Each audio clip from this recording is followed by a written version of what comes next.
There have been countless dystopian visions and futurist warnings involving the idea of a technocratic society, whereby a panopticon system of constant surveillance is employed to record and control every conceivable aspect of citizens' lives.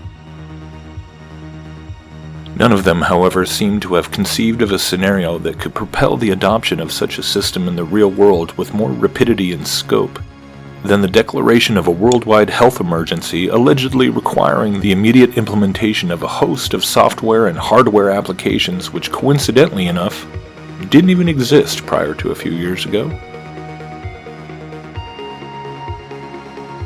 But how fortuitous indeed that our Silicon Valley bastions of algorithmic invention have so recently achieved the ability to track the movements of millions of individuals at the same time, to detect whether or not they might be ignorantly endangering themselves and others by not wearing a mask, and give us the safety and security we all want and deserve by being able to know if, when, where we might have come into contact with someone else whom the benevolence of Big Brother has recognized as a health threat, or whatever else.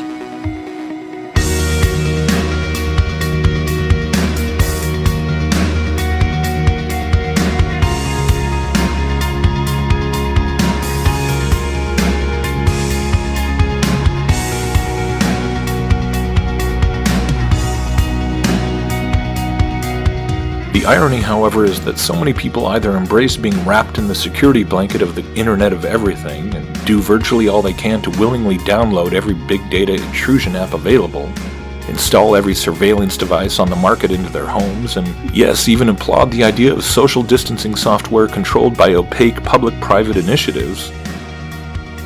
Or they come to recognize that this interconnected biometric reading supergrid is Orwellian, totalitarian, and in fact, not being created because governments and corporations love you so much and just want to keep you safe. But the reality is, even Satan's attempts to counterfeit the omniscience and omnipresence of God is still a rather pathetic facsimile in the end. His so-called all-seeing eye being reliant upon an infrastructure built and maintained by the same mortal beings he seeks to control with it.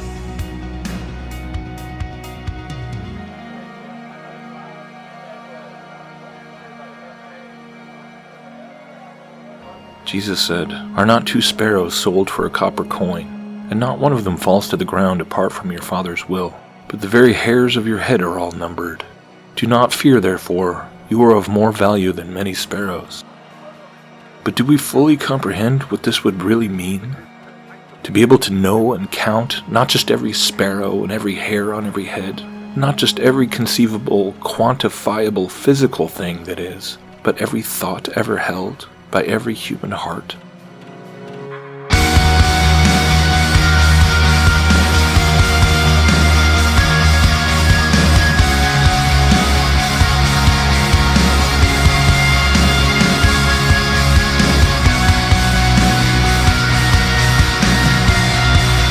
O Lord, you have searched me and known me. You know my sitting down and my rising up. You understand my thought afar off. You comprehend my path and my lying down, and are acquainted with all my ways.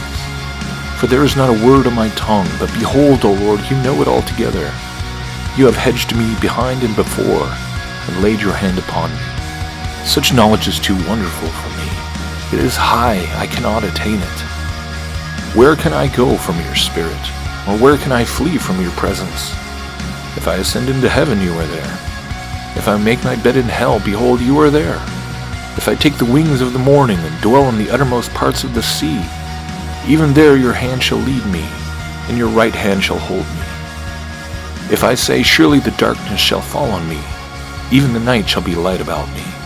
Indeed, the darkness shall not hide from you, but the night shines as the day. The darkness and the light are both alike to you.